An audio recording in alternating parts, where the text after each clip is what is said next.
يا أيها الإنسان ما غرك بربك الكريم الذي خلقك فسواك فعدلك في أي صورة ما شاء ركبك.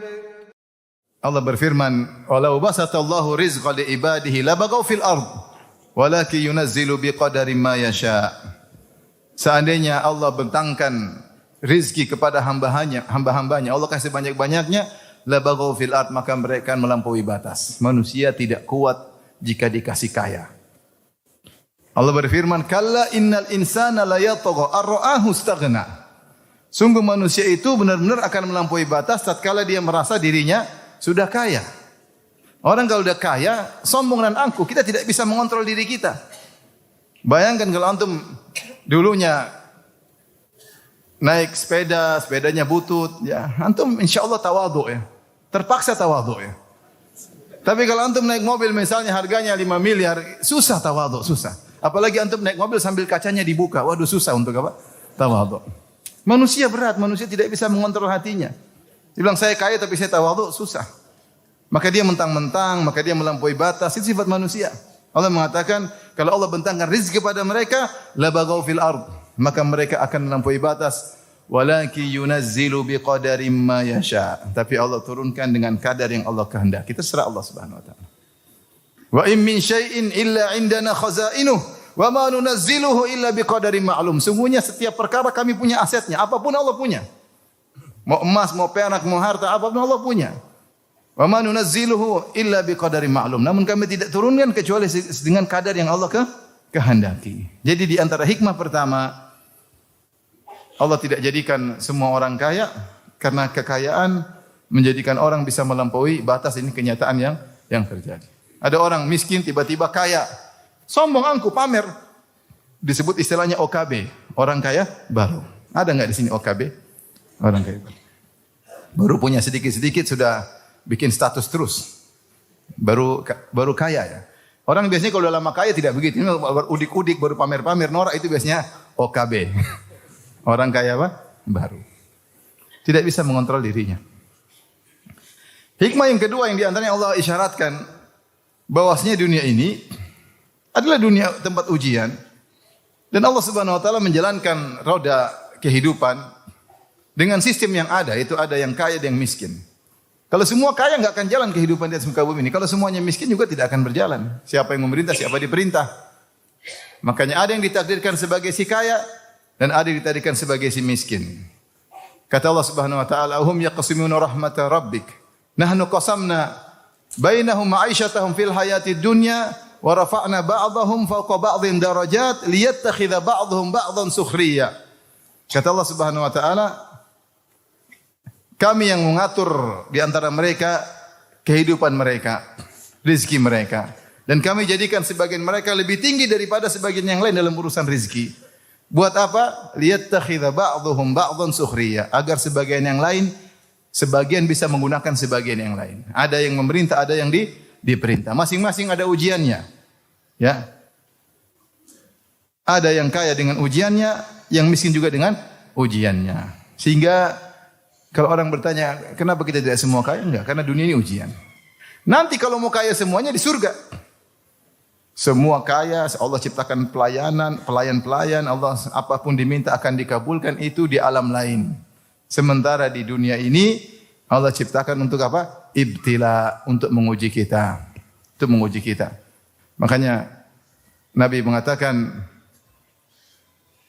"Inna dunya hulwatun hadirah." Sungguhnya dunia itu manis dan hijau.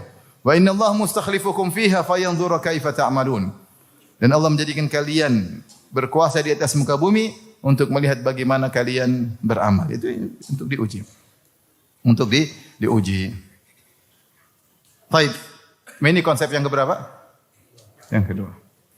Kita lanjut konsep yang ketiga. Ikhwan, bahwasanya rizki itu bukan cuma di dunia saja. Ya. Rizki itu ada di dunia, di alam barzah, dan di alam akhirat setelah hari kiamat. Siapa yang membatasi rizki cuma di dunia saja dan dia kebetulan ditakdirkan rizkinya sedikit, maka dia akan merasa sempit. Tapi kalau dia tahu rizki itu ada di alam barzah, ada juga rizki. Di akhirat juga ada rizki, maka dia mencari rizki dari rizki dunia dia cari, rizki alam barzah dia cari, rizki akhirat dia cari. Dan seharusnya seorang lebih fokus rizki akhirat karena rizki akhirat akan digunakan selama-lamanya. Oleh karenanya jangan batasi rizki hanya di dunia saja. Allah menamakan di dunia rizki. Tetapi Allah menamakan di alam barzah juga apa? Rizki. Seperti firman Allah Subhanahu wa taala, "Wala tahsabanna alladziina qutilu fi sabilillahi amwatan bal ahya'un 'inda rabbihim apa? Yurzaqun." Jangan engkau menyangka bahwasanya orang-orang yang terbunuh di jalan Allah mati syahid, mereka telah mati. Bal ahya'un, bahkan mereka hidup yaitu di alam barzah. Yurzaqun, mereka dapat rizki dari Allah Subhanahu wa taala. Ternyata di alam berikutnya ada rizki. Kita dunia paling 60-70 tahun. Saya kemarin waktu ke Madinah dipanggil sama guru saya. Udah lama saya enggak ketemu, 20-an tahun saya enggak ketemu. Saya masih Syu'bah. Terakhir saya ketemu udah lama. Dia panggil saya. Saya salamin dia, kemudian kita ngobrol. Dia tanya, "Firanda, kenapa orang Indonesia umur 60-an udah pada mati? Kita kalau di Arab 80-an baru mati." Saya bilang mungkin kebanyakan makan gorengan, Syekh. Jadi kita ini nikmati dunia tidak lama, 60-70 udah dipanggil oleh Allah Subhanahu wa taala karena kita hobi makan apa? Gorengan, harga mati gorengan.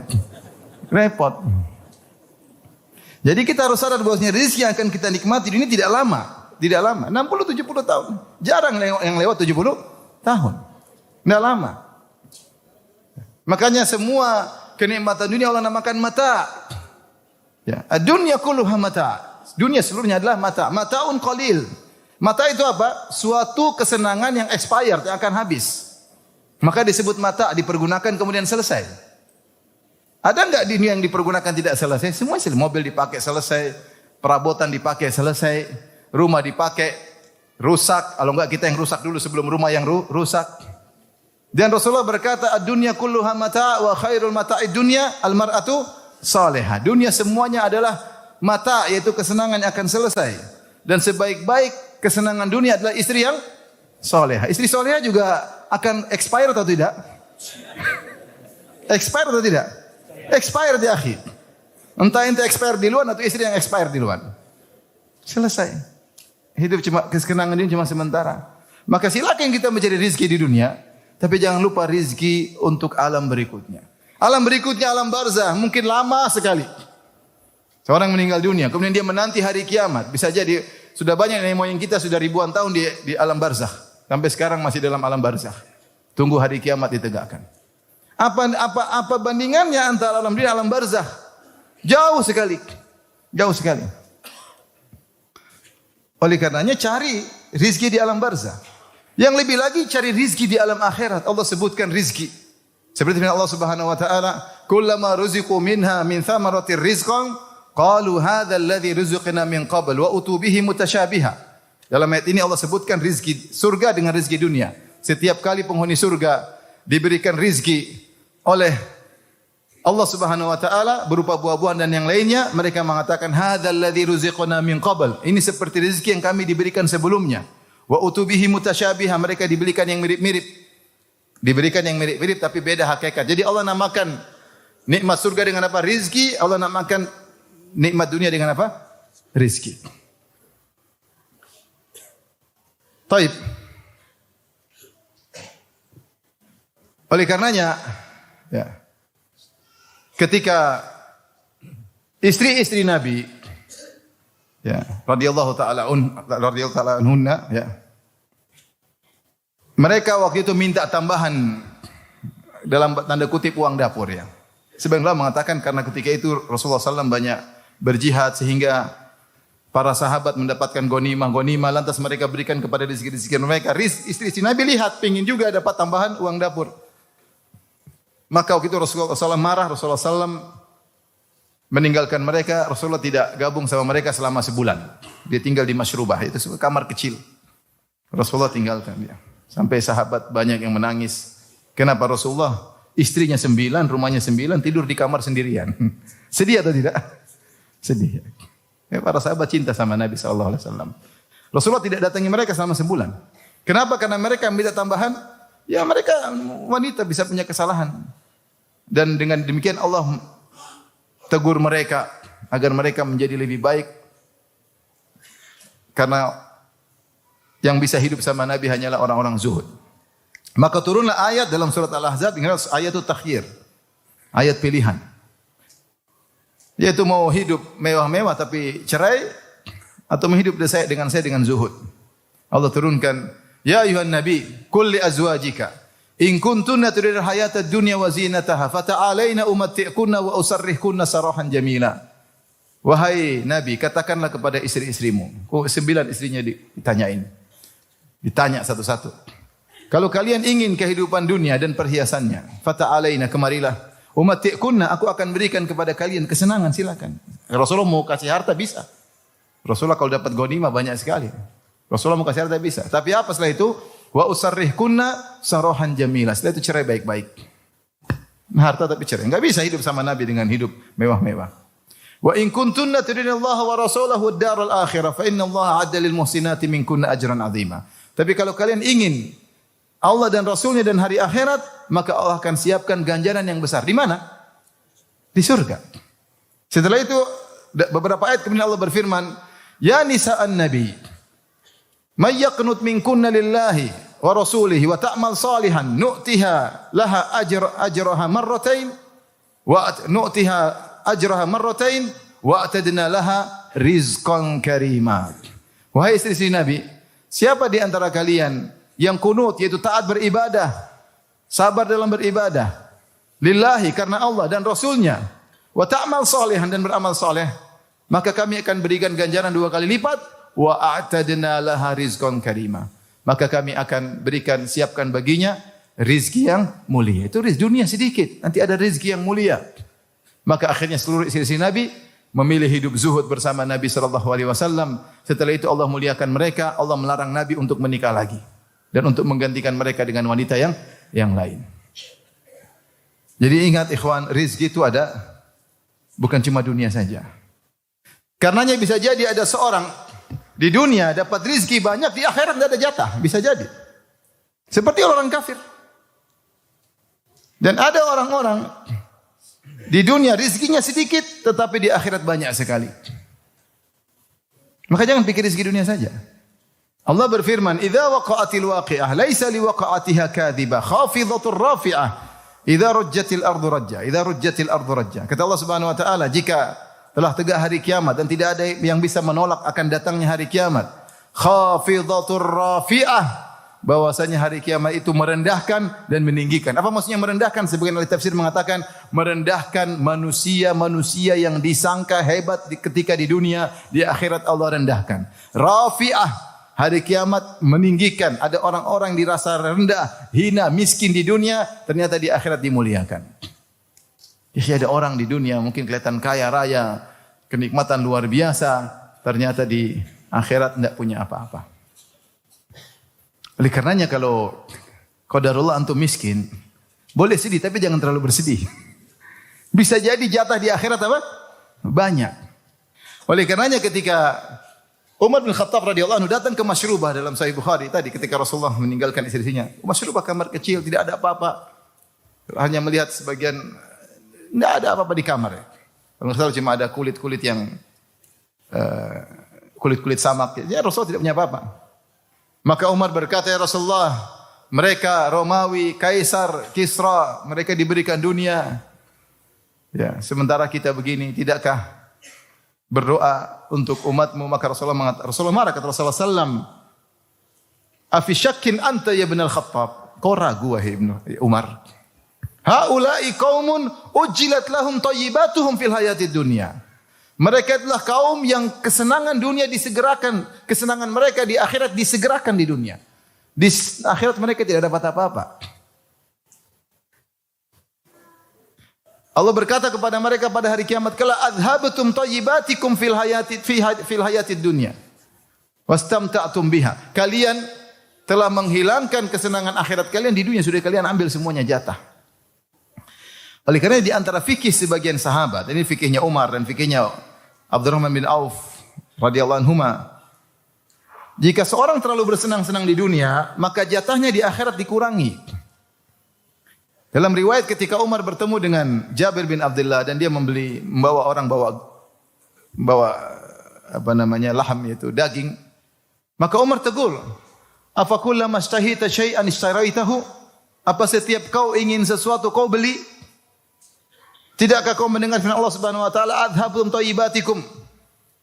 Tidakkah kau lihat firman Allah Subhanahu wa taala, kalian telah menghilangkan, menyirnakan jatah kalian di dunia, di akhirat di dunia.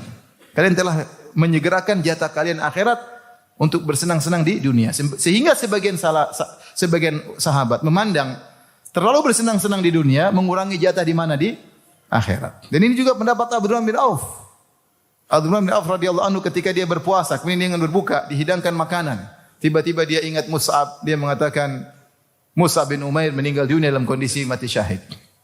Kami tutup kepalanya dengan tidak ada yang dia tinggalkan kecuali selembar burdah, selembar kain.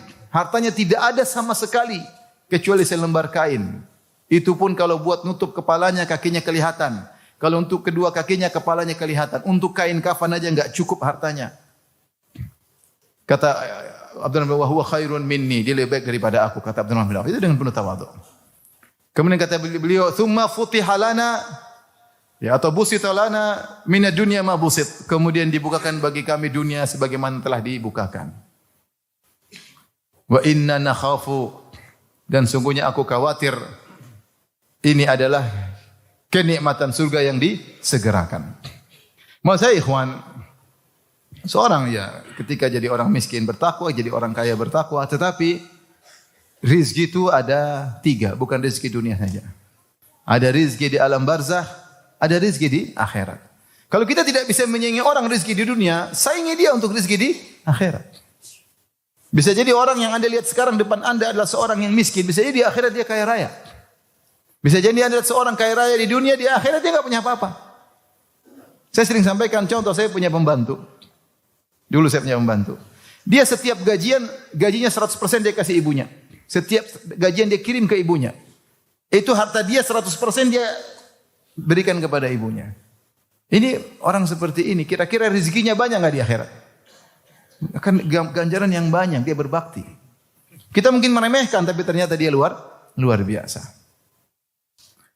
Oleh karenanya ketika kita tahu rezeki bukan cuma di dunia saja, kita jangan mikir rezeki dunia. Rezeki ini cuma mata, sebentar lagi habis. Makanya Allah berfirman, "Wala tamuddanna 'ainaika ila ma matta'na bihi azwajan minhum zahratal hayatid dunya linaftinahum fihi wa rizqu rabbika khairu wa abqa." Janganlah kau panjangkan kedua matamu wahai Rasulullah kepada sekelompok orang yang kami berikan kesenangan dunia. Ya, zahratal hayatid dunya, kesenangan dunia seperti zahra, seperti bunga yang cepat layu, hilang cepat. Zahra apa? Bunga, indah, merah, jingga, kuning, ungu, tapi cepat layu.